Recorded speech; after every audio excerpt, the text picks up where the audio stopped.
Halo, selamat pagi semua teman-teman di Global Market Outlook pagi hari ini. Safe haven shine amid shadows.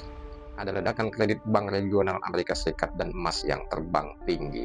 Pasar keuangan global ini kembali berguncang karena ada laporan terbaru menunjukkan kredit bank regional Amerika Serikat meledak signifikan, menandakan tekanan likuiditas dan meningkatnya resiko sistemik di sektor keuangan domestik. Reaksi pasar pun spontan ini ya, emas spot internasional melonjak dramatis hingga $115 per troy ounce hanya dalam satu hari dan mencatat rally tercepat dalam setahun terakhir ini. Sentimen pasar yang berbalik tajam menuju aset lindung nilai atau safe haven, menandai babak baru dari kekhawatiran global terhadap ketahanan ekonomi Amerika Serikat. Sedangkan di mata uang, dolar melemah dan terjadi resiko peningkatan resikonya menguat ya. Indeks dolar Amerika Serikat tergelincir terhadap yen Jepang di tengah memburuknya sentimen risiko dan meningkatnya ketegangan geopolitik. Ketegangan baru antara Amerika Serikat dan Tiongkok, termasuk ekspor mineral tanah jarang atau rare earth, yang memantik kekhawatiran rantai pasok global. Sementara retorika Washington ini menambah panas suasana. Neil Kashkari dari Federal Reserve ini menegaskan bahwa pasar tenaga kerja Amerika Serikat ini mulai mendingin, dan ia menambahkan inflasi di sektor jasa cenderung melandai, namun inflasi barang bisa kembali melonjak. Komentar yang menambah alasan pasar untuk melepas US dollar. Sementara itu, rencana pertemuan Presiden Amerika Serikat Donald Trump dan Presiden Rusia Vladimir Putin di Hungaria untuk membahas akhir perang Ukraina menimbulkan ambiguitas baru bagi arah kebijakan global. Oleh karena itu, emas pun bergerak masih belum puas bersinar. Kepala penelitian World Gold Council menegaskan bahwa pasar emas belum mencapai titik jenuh.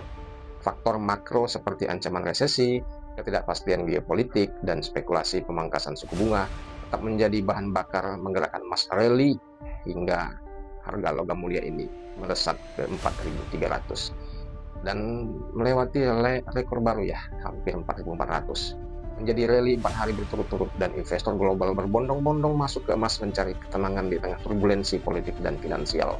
Singkatnya, emas ini bukan sekedar logam mulia, ia adalah simbol ketenangan di tengah kekacauan. Sementara di komoditi minyak mentah dunia, antara harapan dan ketegangan, harga minyak ini justru tergelincir lebih dari 1% meski kondisi geopolitik di Timur Tengah memanas ya. Setelah Trump dan Putin sepakat untuk kembali ke meja perundingan guna membahas perang Ukraina.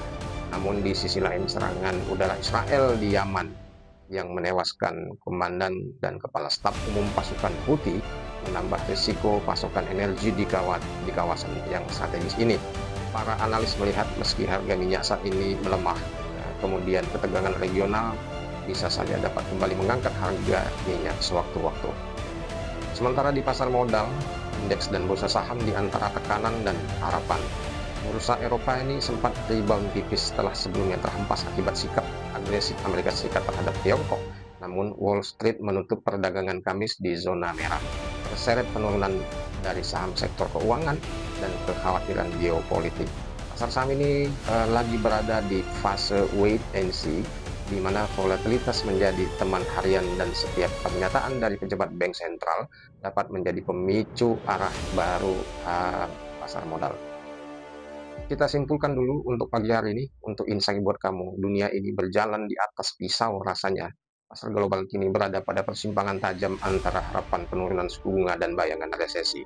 Di tengah ketegangan diplomatik dan melemahnya US dollar, emas kembali menjadi bahasa universal dari ketidakpastian. Investor yang bijak ini tahu ketika berita buruk jadi tajuk utama, ketenangan justru datang dari strategi yang sabar, bukan bagi yang panik.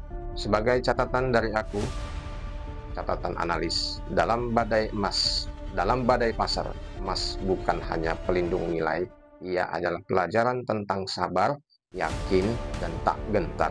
Yang berlari mengejar peluang mungkin cepat dapat, tapi yang tenang membaca arah dialah yang tiba lebih dahuluan. Terima kasih dari Fauzi, selamat pagi.